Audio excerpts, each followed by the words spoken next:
नमस्ते दोस्तों, स्वागत है आप सभी का मेरे इस YouTube चैनल में, जिसमें ईएसआई से संबंधित अलग अलग जानकारी मैं आपको देते रहता हूं। मेरी कोशिश होती है कि अधिक जानकारी आप तक पहुंचे और ईएसआई की सुविधा लेने में आपको आसानी हो। आज का यह video dos and don'ts for employees के लिए है। बीमित व्यक्ति उन्होंने क्या करना चाहिए और क्या नहीं करना चाहिए, इसके बारे में जानकारी आज हम प्राप्त करेंगे। और ये करने से बीमित व्यक्ति को सेवाएं लेने में किस तरह से आसानी या मुसीबत हो सकती है, ये भी हम चलते चलते देखेंगे। जुड़े रहिए मेरे साथ, सब्सक्राइब कीजिए मेरे इस चैनल को और ईएसआई के बारे में अधिकारिक जानकारी पाते रहिए। शुरू करते हैं कि क्या करना चाहिए। पॉजिटिव चीजें पहले, जो हमें सुविधा प्रदान कर सकती है वो चीजें पहले। जब आप नियोक्ता को ज्वाइन करते हैं, यह अपेक्षित है कि आपको एक अपॉइंटमेंट लेटर दिया जाए। अगर नहीं देते हैं तो आप नियोक्ता से अपॉइंटमेंट लेटर की मांग करें कि हाँ, मुझे आप कौन सी टर्म्स कंडीशन पे काम पे रख रहे हो, मेरा बेसिक क्या होगा, मेरा आने जाने का समय क्या होगा, नौकरी का स्वरूप क्या होगा, किस काम के लिए मुझे नियुक्त किया जा रहा है। ये सब चीजें अपॉइंटमेंट लेटर में क्लियर होती है और ये एक प्रूफ होता है कि आपको कंपनी ने हायर कर लिया है। आपकी सैलरी और terms and conditions of appointment या terms and conditions of job क्या होगी। कोशिश कीजिए कि नियोक्ता से आप अपॉइंटमेंट लेटर पाए। दूसरी, नियोक्ता जब आपको नौकरी पे रखते हैं तो आपसे काफी सारी जानकारी मांगी जाती है। बायोडाटा में आपके बेसिक डिटेल्स होते हैं, लेकिन ज्वाइन कराने के बाद और सारी इन्फॉर्मेशन आपसे मांगी जा सकती है, जैसे bank account detail, family particulars, आपका रेजिडेंशियल एड्रेस, उसका प्रूफ, पैन नंबर, ये सब चीजें। तो कर्मचारी की ये जिम्मेदारी है कि वो ये सब जानकारी नियोक्ता से साझा करे, ताकि नियोक्ता प्रॉपर एनरोलमेंट करके कर्मचारी के बाद में अधिक जानकारी रख सके। दूसरा, नियोक्ता को ये सब चीजें आवश्यक होती है, क्योंकि आपको जब नौकरी पे रखा जाता है तो साथ में उनको कई सारे स्टैट्यूटरी एनरोलमेंट आपकी करनी पड़ती है। उसका एक एग्जांपल ईएसआईसी भी है। आपका एनरोलमेंट वो ईएसआईसी के साथ भी करते हैं कि इस कर्मचारी को हमने काम पे रख लिया और उसके पर्टिकुलर्स ये है, उसके फैमिली मेंबर्स ये है, इसका बैंक अकाउंट डिटेल ये है, इसका नॉमिनी ये है। तो ये सब इन्फॉर्मेशन नियोक्ता को स्टैट्यूटरी रिक्वायरमेंट होती है, उसके लिए लगती है। तो आप अवश्य ये सब जानकारी आपसे जो मांगी जाती है वो नियोक्ता से साझा करें। सैलरी आप जो नियोक्ता से लेते हो वो कोशिश करें कि वो बैंक अकाउंट के थ्रू ही आप लो। उससे प्रूफ होता है आपके पास कि आप किससे सैलरी ले रहे हो, इनकम क्या हो रहा है आपका। और एक फ्यूचर में भी अगर कोई दिक्कत आती है, लोन लेना है या कहीं पे ये प्रूव करना पड़ रहा है आपको कि आप नौकरी पे हो, कितना आपका आमदनी है, जैसे बैंक लोन के लिए लगता है, तो उस समय ये सब रिकॉर्ड्स आपके काम आते हैं। इसलिए कोशिश करिए कि आपका जो इनकम है वो बैंक के थ्रू ही आपके पास पहुंचे। कैश लेने से ट्रांजैक्शन हाइड हो जाता है, जिससे आपका लेजिटिमेट राइट या बाकी चीज़ों में आपको दिक्कतें आ सकती है। आप नौकरी छोड़ रहे हो तो उस समय भी एम्प्लॉयर को नोटिस दे के नौकरी छोड़िए, ताकि उनको आपको जॉब में दिखाना है या आपको जॉब से टर्मिनेट करना है या टेम्पररी लीव पे दिखाना है, ये सब चीज़ें एम्प्लॉयर को क्लियर हो जाए। जो गवर्नमेंट को रिकॉर्ड उनको भेजने पड़ते हैं उसमें ऑन लीव या ऐसे कुछ दिखाते रहते हैं, क्योंकि एम्प्लॉय की ओर से ये क्लियर नहीं होता है कि वो जॉब छोड़ चुका है या वो वापस आने वाला है। तो इसलिए जो भी आप रेजिग्नेशन दे रहे हो, जॉब चेंज कर रहे हो, तो ये सब चीज़ें एम्प्लॉयर को बता के कीजिए। दूसरा चीज़ ये भी है कि जो ईएसआईसी या प्रोविडेंट फंड जैसे ट्रांजैक्शन है वो पिछले नियोक्ता से अगले नियोक्ता के साथ कंटिन्यू हो जाते हैं, वो चेंज नहीं होते हैं। ईएसआईसी का नंबर या यूनिक आईडी जो प्रोविडेंट फंड में जनरेट हो रहा होगा आपका, तो वो इस एक व्यक्ति के लिए एक ही होता है और उसके लाभ जिंदगी भर एक ही नंबर पे एक्यूमुलेट होते जाते हैं। तो अगर आप बीच में ऐसे ही छोड़ दोगे तो वो लाभ भी आप इनडायरेक्टली छोड़ रहे हो। ये सब रिकॉर्ड अपडेट करना या उसको चेंजेस करना नियोक्ता आपके लिए करता है, और नियोक्ता को अगर ये जानकारी नहीं है तो वो नहीं कर पाएंगे और अल्टीमेटली नुकसान नियोक्ता का नहीं होता है, कर्मचारी का होता है। नियोक्ता को तो कंफ्यूजन होगा कि आपने कुछ बताया नहीं तो आपको रखना है, बंद करना है, आप टर्मिनेट हो गए या आप लीव पे है, लेकिन आपने इंटीमेट नहीं किया है, अपनी जिम्मेदारी आपने नहीं निभाई है, उसका नुकसान भी आपको ही भुगतना पड़ेगा। फिर नई नौकरी आप जब ज्वाइन कर रहे हो तो आपने पहले कुछ नौकरी की हुई है, वहाँ का आपका कोई ईएसआईसी का नंबर है, प्रोविडेंट फंड का नंबर है, ये सब चीजें भी नियोक्ता को जरूर बताइए। इससे नियोक्ता आपका वही इंश्योरेंस नंबर कंटिन्यू रखेगा। आपकी एम्प्लॉयमेंट की हिस्ट्री नियोक्ता से जरूर आप साझा कीजिए। फैमिली पर्टिकुलर में भी अगर कुछ चेंजेस है तो नियोक्ता को आपको बताने हैं। पर्टिकुलरली ईएसआईसी के ई पहचान कार्ड में आपकी फैमिली की जानकारी होती है, और जब आप किसी डिस्पेंसरी में ट्रीटमेंट लेने के लिए जाते हैं तो ये जानकारी वहाँ के डॉक्टर चेक करते हैं, उसके आधार पे वो ट्रीटमेंट देते हैं। अगर उसमें कोई भी जानकारी गलत है या एग्जिस्टिंग आपके रिकॉर्ड से मैच नहीं हो रही है तो डिस्पेंसरी वाले आपसे ई पहचान कार्ड अपडेट करवाने के लिए बोलेंगे। फिर आप नियोक्ता के पास आओगे, डॉक्यूमेंट्री रिकॉर्ड जमा करोगे, उसके आधार पे नियोक्ता चेंज करेगा, फिर फ्रेश ई पहचान कार्ड देगा। ये सब चीजें तब होती है जब कोई आदमी बीमार है, सीरियसली उसको ट्रीटमेंट की रिक्वायरमेंट है और आप घूम रहे हो ई पहचान कार्ड का डाटा चेंज करने के लिए। ऐसा ना हो इसीलिए पहले ही आप अपने पर्टिकुलर्स या जो भी चेंजेस होते हैं टाइम टू टाइम नियोक्ता को सूचित करते रहिए। नौकरी ज्वाइन करने के बाद आपका रजिस्ट्रेशन विद इन 10 डेज हो जाता है। वो विद इन 10 डेज करना उनको मैंडेटरी होता है। ESIC में जब आपका एनरोलमेंट नियोक्ता करता है तो आप नियोक्ता से ई पहचान कार्ड की मांग जरूर करिए। आपका अगर ESIC डिडक्शन हो रहा है तो ई पहचान कार्ड भी आपको मिलना ही चाहिए। नियोक्ता वो जनरली प्रिंट आउट होता है तो निकाल के आपको दे देंगे। उस पे आपका इंश्योरेंस नंबर होता है और पर्टिकुलर्स होते हैं। उसमें जो भी जानकारी है, आपका नाम, उसमें spelling, date of birth, date of joining, date of appointment, family particulars, nominee, mobile number, address, कौन सी डिस्पेंसरी है, आपका शाखा कार्यालय कौन सा है, ये सब पर्टिकुलर्स आप चेक कीजिए। और उसमें अगर कोई इन्फॉर्मेशन गलत है तो वो गलत इन्फॉर्मेशन आप पॉइंट आउट करके नियोक्ता से उसमें नेसेसरी चेंजेस करवाइए। ये भी आपके लिए आवश्यक है।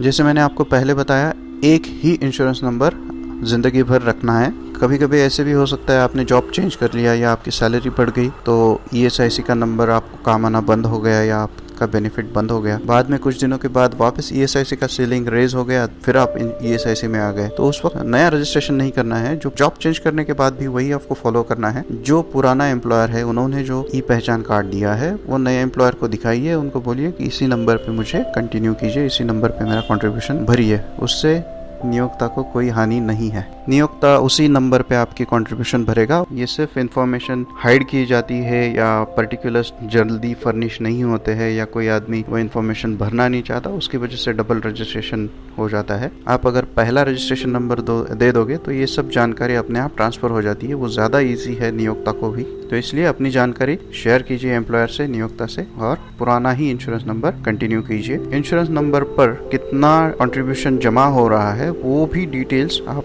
देख सकते हो IP पोर्टल के सहारे। IP पोर्टल जो बीमित व्यक्तियों के लिए है और बीमित व्यक्ति अपना पूरा डिटेल्स उसमें देख सकते हैं। IP पोर्टल के संबंधित वीडियो मैंने ऑलरेडी चैनल पे पोस्ट किया हुआ है, उसको जरूर देखिए। उसमें आप देख पाएंगे कि अपनी खुद की जानकारी कैसे चेक कर सकते हैं। तो अपना कंट्रीब्यूशन जो नियोक्ता भर रहा है वो सही भर रहा है, डिडक्शन के हिसाब से भर रहे हैं या नहीं भर रहे हैं, आपके वेजेस रिकॉर्ड पे क्या है, आपका कितना डिडक्शन हुआ, कितने दिन आपने काम किया है, ये डिटेल्स आप कंट्रीब्यूटरी रिकॉर्ड से देख सकते हैं। उसके साथ साथ आप एंटाइटलमेंट टू बेनिफिट भी देख सकते हो IP पोर्टल पे। तो कौन से हितलाभ के लिए आप पात्र हो वो भी आप IP पोर्टल पे देखिए। फैमिली पर्टिकुलर्स और उसमें जो डिटेल्स है वो करेक्ट है या नहीं है वो प्रॉपरली चेक करते रहिए। जो नियोक्ता आपके बारे में इंफॉर्मेशन डिपार्टमेंट को फर्निश कर रहा है उसके बारे में आपको उसकी जानकारी होनी चाहिए, वो आप IP पोर्टल से चेक कर सकते हो। और ये आपको इंडिपेंडेंट भी बनाता है। किसी चीज़ के लिए आपको यहाँ वहाँ पूछने की ज़रूरत नहीं कि पिछले 6 महीने में आपने कितने दिन काम किया या आपकी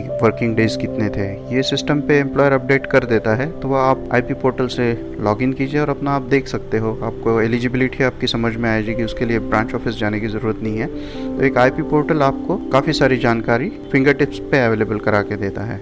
और कोई भी बेनिफिट हो उसके बारे में इंक्वायरी आप प्रॉपर चैनल से ही कीजिए, शाखा कार्यालय में ही पहुंचिए। जो ऑथराइज सोर्सेस ऑफ इंफॉर्मेशन है ESIC की वेबसाइट, ESIC के शाखा कार्यालय या दूसरे ऑफिसेस ESIC से संबंधित जो है उन्हीं से आप ESIC के बेनिफिट्स के बारे में पूछिए। दूसरी जगह इंक्वायरी करके सही इन्फॉर्मेशन की कोई गारंटी नहीं है। बाद में डिस्पेंसरी के बारे में या मेडिकल ट्रीटमेंट आप जब अवेल करते हो उसके बारे में कुछ महत्वपूर्ण जानकारी मैं आपको देने जा रहा हूँ। मेडिकल ट्रीटमेंट आपको ESIC के दवाखाने से ही लेनी है और ESIC के डॉक्टर आपको जो बोलते हैं उस तरह से आपको डिस्पेंसरी अटेंड करनी है। जिस तारीख आपको बुलाया जाता है फॉलोअप के लिए उस तारीख को आपको ESIC डिस्पेंसरी में जाना ही है। अगर इमरजेंसी में आप कोई ट्रीटमेंट प्राइवेट हॉस्पिटल में लेते हो उसको भी आपको ESIC डिस्पेंसरी में जितने जल्दी हो सके रिपोर्ट कर देना है with documentary records. Medical treatment ESIC के डिस्पेंसरी से लेने से ही आपको जो हितलाभ है वो फ्री ऑफ कॉस्ट मिल पाएगा।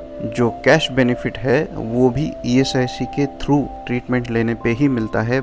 जो भी आपको सुविधा लेनी है ESIC के अंतर्गत वो ESIC डिस्पेंसरी के थ्रू ही लेनी है। आपकी अगर कोई भी मेडिकल हिस्ट्री है या आपको कुछ भी बीमारी है तो वो रिपोर्ट कीजिए अपने एम्प्लॉयर को। और मेडिकल ट्रीटमेंट आपको जैसे सलाह डॉक्टर देते हैं उसको फॉलो करना आपके लिए बाध्य है। एम्प्लॉयर को भी सूचित कीजिए कि आप बीमार हो। आपको डिस्पेंसरी में जो भी सर्टिफिकेट दिए जाते हैं उसकी एक कॉपी एम्प्लॉयर के लिए मार्क होती है। एम्प्लॉयर को सूचना देने के बिना अगर आप छुट्टी पे चले जाते हैं तो उस केस में शाखा कार्यालय इंक्वायरी करता है नियोक्ता से कि ये छुट्टी पे थे या नहीं थे, इन्होंने पगार लिया या नहीं लिया। अगर नियोक्ता को ये जानकारी नहीं है तो वो उल्टी सुल्टी इन्फॉर्मेशन भर के देगा और फिर आपको उसका नुकसान भुगतना पड़ेगा। डॉक्टर ने आपको नौकरी पे जाने से मना किया है तो आप उसको स्ट्रिक्टली फॉलो कीजिए और नियोक्ता को इसकी जानकारी भी दीजिए। डिस्पेंसरी से जो भी सर्टिफिकेट्स आपको मिलते हैं वो आपको शाखा कार्यालय में 3 दिन के अंदर जमा करने हैं। अगर डिले होता है सर्टिफिकेट जमा करने में तो शाखा कार्यालय आपका नगद हित लाभ कम कर सकता है। ये था आपने क्या क्या करना चाहिए।